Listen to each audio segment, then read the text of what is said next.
샬롬. 오늘 말씀은 소선지서 중에 미가서의 말씀입니다. 내가 무엇을 가지고 여호와 앞에 나아갈까? 이 주제로 은혜를 나누도록 하겠습니다. 하나님 앞에 우리가 나와서 예배하고 하나님의 말씀을 듣고 그 말씀대로 순종하는 예배의 시간은 우리 성도들한테는 정말 축복이고 축제예요. 특별히 시간을 구별해서 주일날 나와서 이 시간을 드리는 것은 우리 믿음의 공동체가, 우리 믿음의 가족이 함께 예배를 드리는 것은 특별한 시간이에요. 그래서 축제가 되어야 되고, 찬양 가운데 정말 우리의 마음이 뜨거워지고 하나님을 높이고 기뻐하며 하나님의 말씀을 듣고 은혜를 받아서 하나님 말씀에 순종해서 또 결단하고 나가는 이 시간은 정말 우리에게는 구별된 축복의 시간입니다. 하나님께서 이 예배를 기뻐하시고 또 예배를 통해서 사랑하는 성도들에게 은혜를 주시고 모든 복을 또 나누어 주시기를 원하시는 것입니다. 모든 축복이 흘러나온다는 거죠. 그래서 오늘 이 미가서의 말씀, 우리가 하나님 앞에 나올 때 무엇을 가지고 하나님께 나아갈까? 이 근본적인 질문을 우리에게 지금 던지고 있는 거예요. 하나님 앞에 나오는 이 시간, 무엇을 가지고 나왔습니까? 내 마음을 한번 이제 살펴보시길 바랍니다. 과연 나는 이 시간, 이 구별된 축복의 시간, 무엇을 가지고 하나님 앞에 나왔는가? 이 질문을 스스로 우리 자신들의 각자가 하면서 이 말씀 안에서 하나님이 원하시는 것이 무엇인지를 우리가 듣는 시간이 되기를 바랍니다. 왜냐하면 오늘 말씀, 이 말씀도 살아서 역사하십니다. 하나님의 말씀이 살아서 반드시 여러분에게 말씀하시기 때문에 이 말씀을 통해서 주의 음성을 듣기를 원합니다. 성경에 보면은 예배를 위해서 하나님 앞에 나올 때 천천의 수양을 하나님께서 기뻐하실까?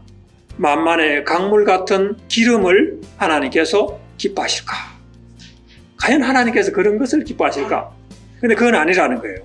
우리가 예배드릴 때 구약에서부터 또 신약 성도들이 이렇게 예배드릴 때 하나님 앞에 제물을 가지고 나오는데 그 제물 자체를 하나님이 기뻐하실까?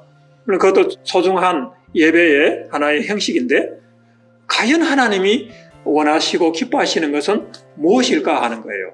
오늘 미가서 말씀을 통해서 우리가 그것을 깨닫고 또 나가기를 원합니다. 미가라는 이 선지자는 예수님이 오시기 전 BC 8세기경에 유다의 선지자였습니다. 당시의 시대적 상황은 북이스라엘은 멸망하기 직전이었고요. 그리고 남유다도 쇠퇴하여 가는 그런 시기였습니다. 미가라는 선지자가 활동한 시기는 요담이라는 왕부터 히스기야 왕에게 이르는 시간인데 이사야 선지자가 활동한 시간이에요. 이사야는 왕실의 선지자로서 왕과 귀족층들을 향해서 하나님의 말씀을 전가한 사람입니다.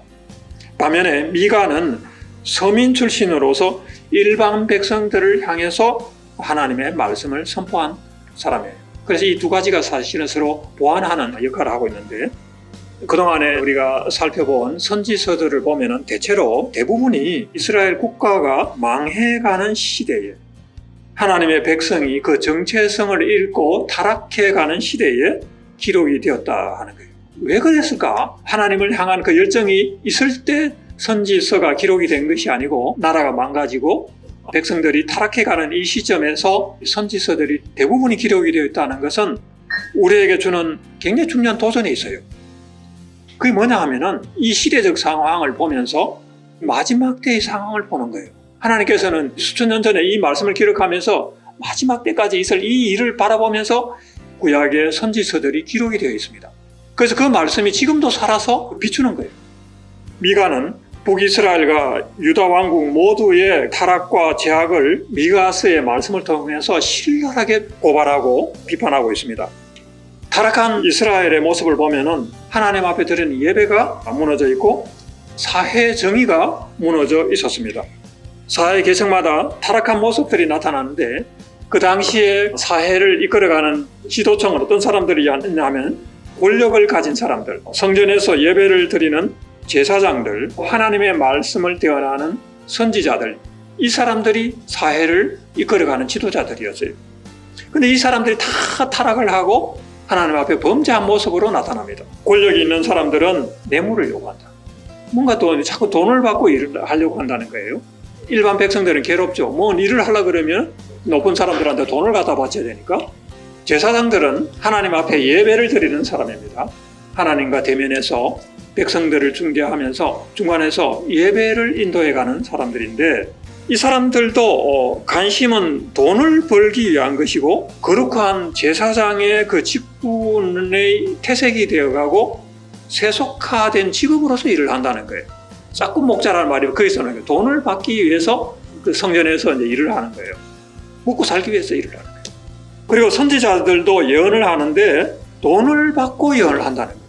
사람들이 와서 하나님의 말씀을 듣기를 원하는데 돈을 갖다 주면은 듣기 좋은 말과 축복의 말을 해줘요. 하나님의 말씀이다 하면서. 그리고 돈을 안 갖다 주면은 예언을 안 하는 거예요. 그게 그 당시에 예언자들의 모습이었습니다. 그러니까 이 권력을 가진 사람들, 그리고 제사장들, 선지자들의 모습이 이랬으니 그 나라가 온전하겠어요? 하나님께서 그 모습을 신랄하게 미가라는 선지자를 통해서 고발을 하는 그런 내용이 이 미가서예요.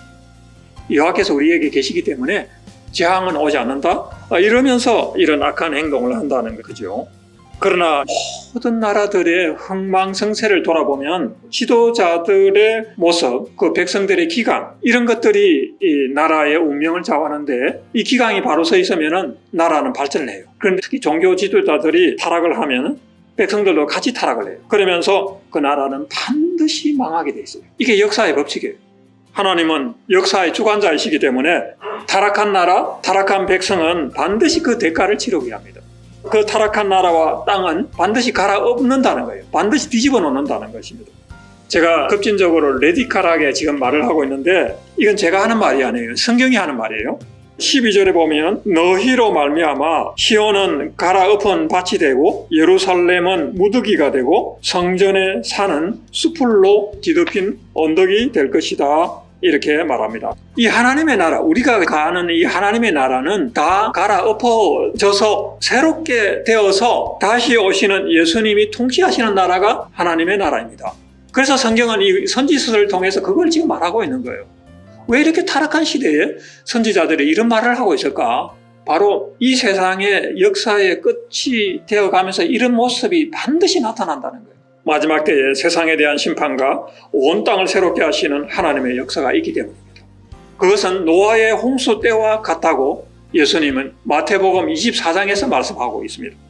노아의 때와 같이 인자의 임함도 그러하리라고 말씀하시는 것입니다. 우리는 이런 시대에 지금 살고 있는 거예요. 오늘 말씀의 메시지는 그거예요. 우리는 그러면 어떻게 해야 되느냐? 특히 무엇을 가지고 하나님 앞에 나갈 것인가? 우리는 하나님을 예배하는 백성이기 때문에 무엇을 가지고 하나님 앞에 나가야 되는 것입니까? 이 도전을 지금 우리에게 주는 것입니다.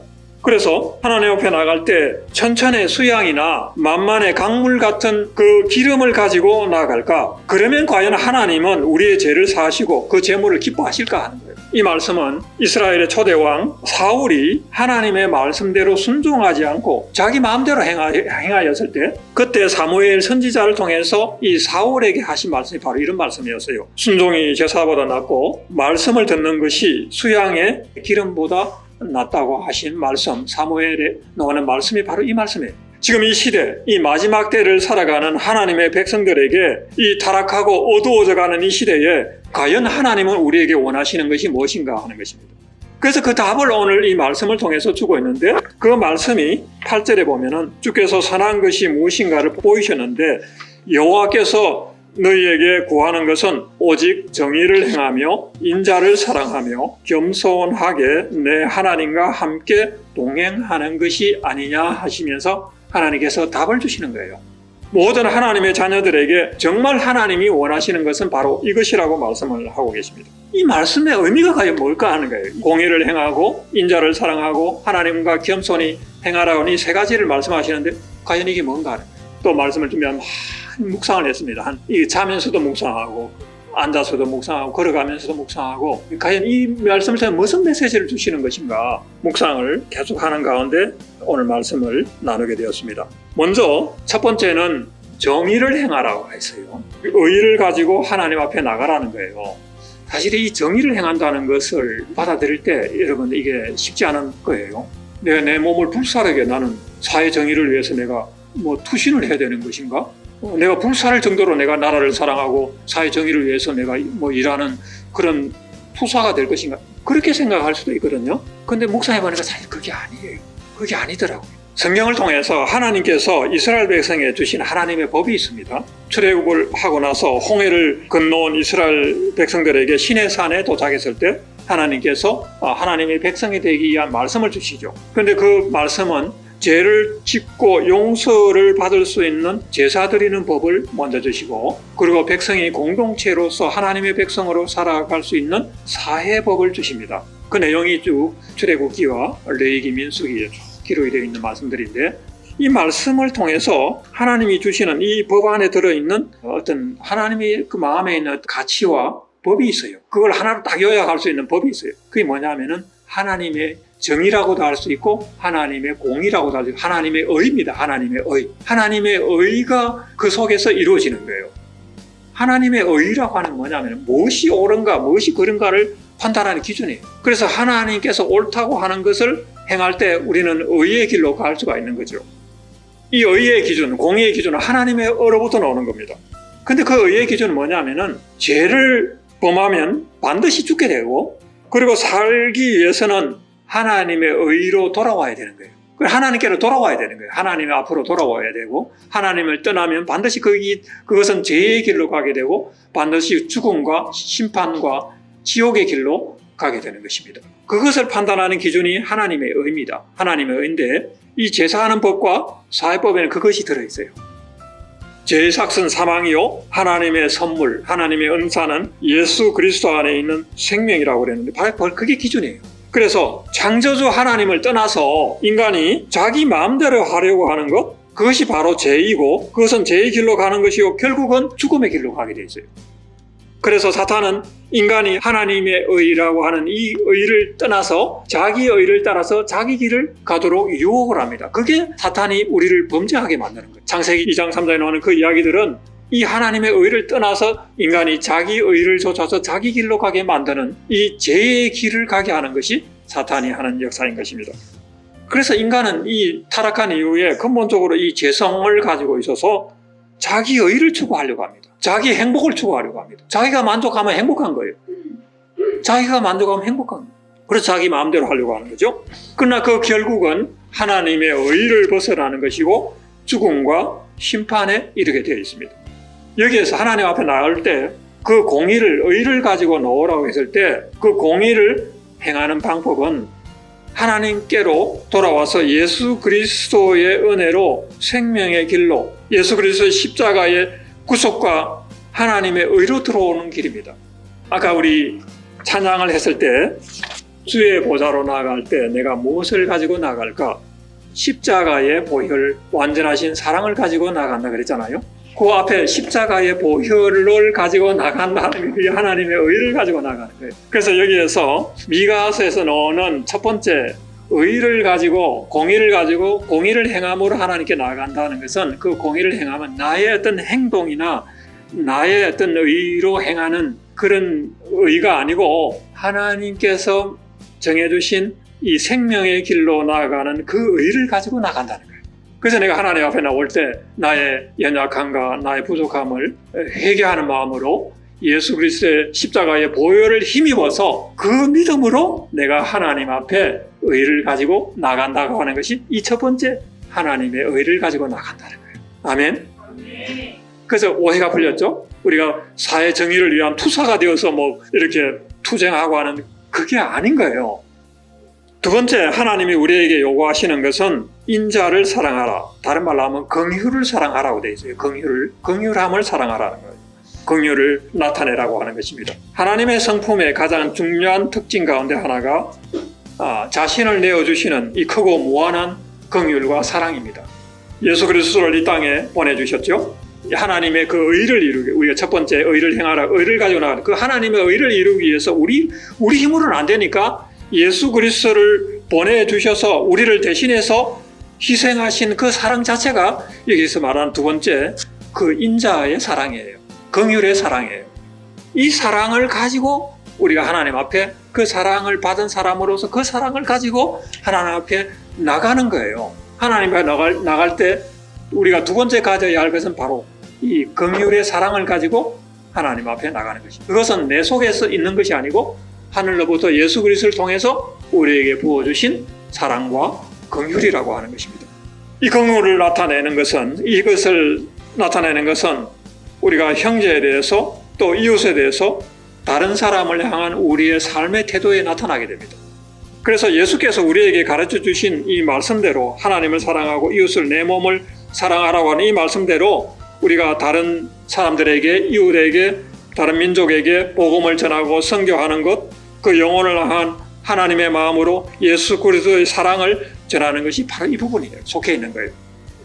그래서 복음을 전하고 이웃에게 구제하고 선한 일을 하고 봉사하고 하는 이 모든 것이 이 긍휼의 사랑 안에 들어있는 것입니다. 이웃을 사랑하라고 하는 이 말씀 속에 우리의 복음을 전하는 일조차도 그게 다 들어있는 거예요. 왜냐하면 우리가 이웃을 향한 그 영혼의 긍휼을 가지고 있기 때문에 그 일을 하는 거 아니겠어요?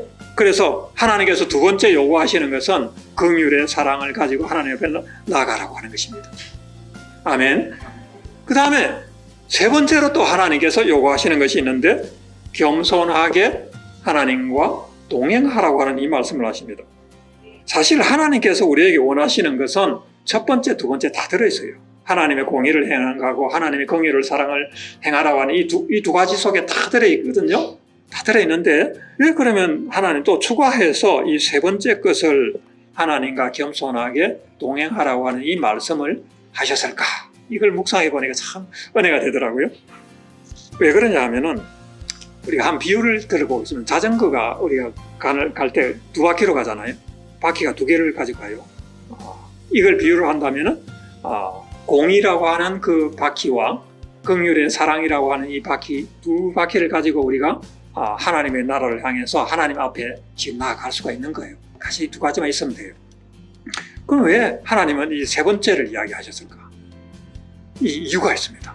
이유가 있더라고요. 왜냐하면은 이 공의와 이 긍휼의 사랑은 누구 것이에요? 하나님의 것이에요. 하나님으로부터 온 것입니다. 그게 내가 그걸 가지고 나아가는데 내 속에 그게 있는 게 아니에요. 하나님으로부터 온 것이기 때문에 내가 그것을 가지고 가려고 그러면 내가 겸손해야 돼요. 겸손해야 하늘로부터 오는 이 공의와 사랑을 내 속에 부음받아서 갈 수가 있는 거예요. 만약에 내가 겸손하지 않고 내가 교만해지면 이 겸손의 반대는 교만이잖아요. 교만이라는 건 뭐냐 하면은 이 공의와 이 사랑이 내 것이라고 내가 한다고 생각하는 거, 이게 교만이죠. 그래 되면은 이 교만을 갖게 되면은 이 두 바퀴로 가던 우리의 삶이 온전하지 못하고 넘어져 버려요. 그래서 하나님께서는 이 자전거가 넘어지지 않도록 세발 자전거가 있으면 그건 넘어지지 않잖아요. 그래서 겸손이라고 하는 이 겸손으로 동행하는 바퀴를 하나를 더 붙여주신 거예요. 겸손으로 동행하는 이 바퀴가 있을 때 우리는 공의와 사랑으로 가는 이 경주에서, 자전거의 경주에서 결코 넘어지지 않게 하신다. 아멘. 아멘. 그래서 이게 필요한 거예요. 공의를 행하고 인자를 사랑하며 그리고 겸손하게 하나님과 동행하는 것이 아니냐. 아멘. 이 겸손하다는 바퀴가 있을 때 우리는 넘어지지 않습니다. 그래서 예수님도 사실 예수님은 하나님의 본체시고 하나님의 본성 그 자체를 가지고 계신 분이에요. 하나님의 공의를 가지고 계신 분이고 하나님의 긍휼과 사랑을 가지고 계신 분인데 그분이 이 땅에 성육신하여 오신 것은 바로 이 세 번째 겸손 때문에 오신 거예요. 겸손 때문에 오신 것입니다. 그는 근본 하나님의 본체시나 하나님과 동등됨을 취할 것으로 여기지 않으시고 자기를 버려 종의 형체를 가져 죽기까지 순종하였다는 거예요. 그 공의의 하나님이신 예수님, 그 사랑의 하나님이신 예수님이 이 땅에 오신 것은 이 겸손을 우리에게 보이시고 겸손으로 하나님의 일을 행하신 거예요. 여러분도 이 세 개의 바퀴로 신앙생활 하시길 바랍니다. 하나님께 나아가는 성도는 반드시 이 세 가지가 갖추어져 있을 때 온전한 믿음의 삶을 살아갈 수 있습니다. 그러면 결코 넘어지지 않습니다.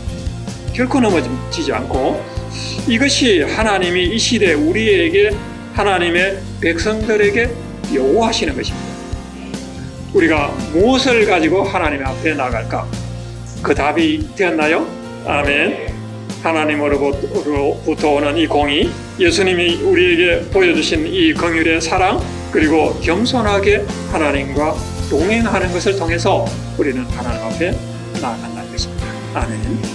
기도하겠습니다. 전능하신 하나님 아버지, 오늘 미가서의 말씀을 통해서 또 하나님께서 은혜를 주시고 하나님 앞에 우리가 어떻게 나아가야 할 것을 가르쳐 주시고 말씀을 통해서 인도하여 주시니 감사합니다. 하나님, 우리에게 예수 그리스도를 통해서 보여주신 하나님의 그 공의를 우리에게 부어주시기를 바랍니다. 예수님이 우리에게 주신 그 긍휼의 사랑을 우리에게도 부어주시기를 원합니다. 그리하여 우리가 겸손하게 하나님과 동행하며 이 믿음의 길, 하나님의 나라로 나아가는 이 길을 넘어지지 않고 갈 수 있도록 인도하여 주시옵소서.